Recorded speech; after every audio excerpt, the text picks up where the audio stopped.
Hey, what's up, everybody? This is Charleston, and welcome you guys to another episode of the Dreamerspro Show, where we cover everything from sports, hot topics, classic debates, and entertainment, where we give you guys a fresh perspective on things and how we see them. As you all know, LeBron is on the cusp of eclipsing Kareem Abdul-Jabbar's scoring record and ultimately becoming the number one scorer in the history of the NBA with the total amount of points. So that's been one of the narratives surrounding LeBron this season, and I think he deserves to be lauded for that accomplishment because it's very hard to do. So I think the attention that he's been getting to about that is fair, right? It's fair. Player that level, that caliber, 100% justified. However, the other narrative about LeBron, and it's been a reoccurring narrative about him pretty much through his entire career, is that LeBron doesn't have enough help. He doesn't have enough help. He doesn't have enough help. He doesn't have enough help.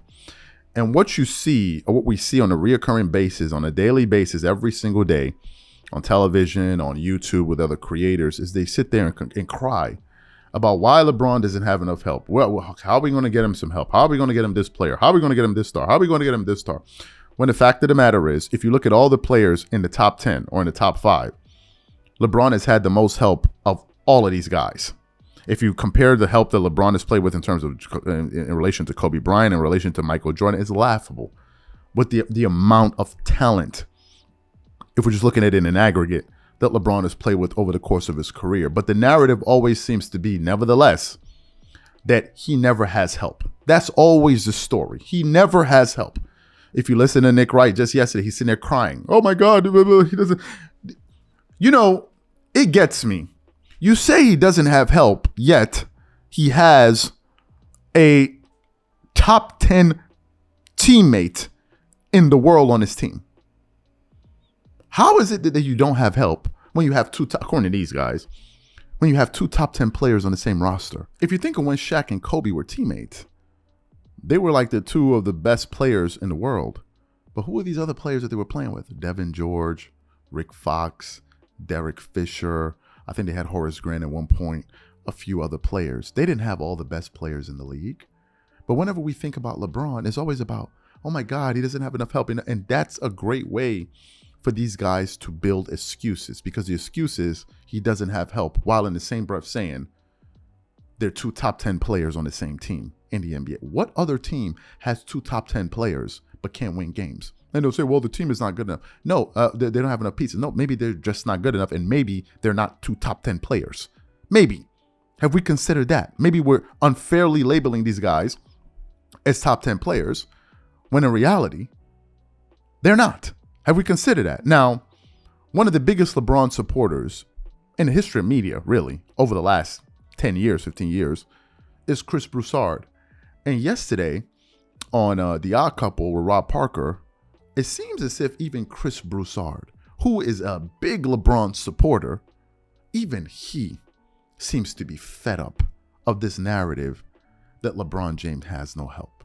So what we want to do is we want to play exactly what Chris Broussard had to say about this, and then we're going to come back and react to his comments. Take a listen to that. Well, LeBron, and it's not always on him. I mean, he did put out some tweets when Kyrie was free, and then even the maybe it's me tweet. Now he's saying that was, based BS. on him looking in the mirror. Yeah, I'm not gonna call the guy a liar. Rob G was sick though that they didn't get him. It was related to Kyrie and them not getting him. But I'm gonna say this, and again, it's not always on LeBron, but it is a lot of people in the media pushing this idea that LeBron, oh my God, what a shame he doesn't have more help. It's a shame that he doesn't get Kyrie. This doesn't make any sense. He should have the Kyrie, and he should have a chance to win more championships. They're wasting his time in LA. What are they doing? We have gone from player empowerment to player entitlement.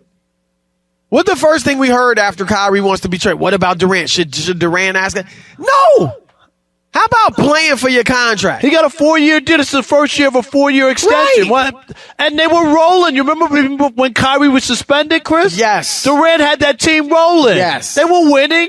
I mean, no, we talked about this earlier, Rob, with Michael Jordan. And now, granted, he was older, but he was about close to LeBron's age, slightly older than LeBron is right now. when he was in Washington, and he was playing at an all-star level, not Jordan-esque, but at an all-star level. I don't remember hearing anybody talk about, oh, they're wasting Michael Jordan's last few years. They need to go get him help, or why don't they trade him to the Spurs or trade him to, some team where he can win the championship.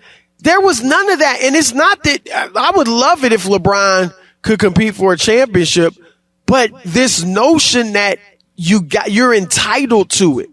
It's foul. It's false. I agree. And I think that's the biggest issue that people have is of all the players, when you go back and you look at LeBron and you look at Jordan, Chris, it ain't even close to talent of players that LeBron has played with compared to Michael Jordan. LeBron's played with 2 number 1 draft picks. Anthony Davis and Kyrie Irving.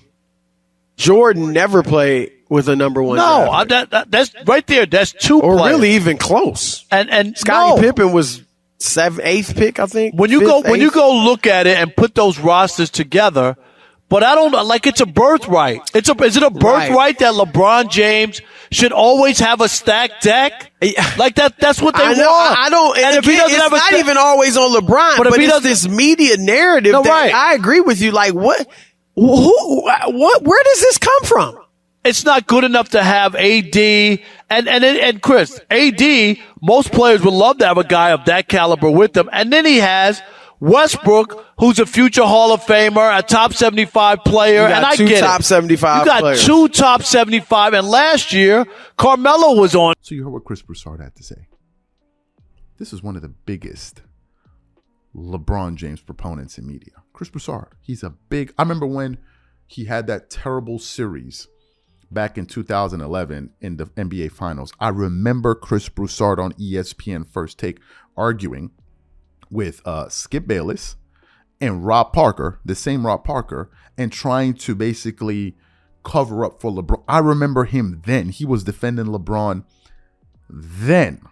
So Chris Broussard is a real LeBron supporter. And for him to come out there and say, I am tired of this notion. He said, when did Michael Jordan get all of this help? When did Kobe, we sit here and cry for Kobe to get all this help? When did all these why is it only him? And in this particular moment, what you're going to see is, you're going to see LeBron James zealots. Because I don't think Chris Broussard is a LeBron zealot. LeBron zealots are people that think he's the greatest player of all time. These are these people. You're going to see LeBron zealots even turn on Chris. That's what's going to happen. You're going to see even infighting. These are radicals within the fan base. You're going to see them even turn on Chris and say, this is ridiculous. Oh, this is disrespectful. How can you say that? They can't handle it, even when it's coming from one of their own. Even when it's coming from one of their own. What Chris said is something we all know. That the narrative has been, he always needs help. And this is one of the reasons, as he said, a lot of people knock LeBron James when they're talking about all of these. If you remember well, the big spat that LeBron and Charles Barkley got into was over this exact same issue. This very same issue is what him and Charles Barkley got into that issue with, where he said he wants all the players. He wants everybody on his team. That's what Charles Barkley said, and that's what caused the back and forth. And then you had Shannon Sharp and these guys running around there going at Charles Barkley because he said that was their main issue. Because he was complaining even back then, he needs more help. He always needs more help. He always needs more help. But then we say that they're 2 top 10 players, so how can you not have help? How can you not have help? And this has always been the excuse. And the irony is, it's coming now from Chris Broussard. Chris Broussard is the one saying this is ridiculous. That's why yesterday, on First Things First, when Nick Wright was up there complaining, oh my God, and Wiles was like, how about we try something new? What about they try to win some games? And then Chris Broussard in the background said, yeah, what about that? Why don't we try that on for an idea? And then Nick Wright said, oh, no, but wait. Are you saying that they have a good team? Are you saying they have a good team? Even Wiles, if you look at his face, he's fed up with this dude.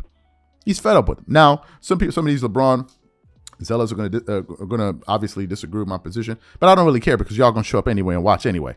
So it's really irrelevant at this point. You guys hate the content that we produce, but nevertheless, you're here every day to tell us how much you hate it. It means you love it. means you actually like it, or you just have this impulse within you that you just can't help yourself. So whatever you guys think, please leave your thoughts and comments in the comment section, and we catch you guys on the next show. Peace.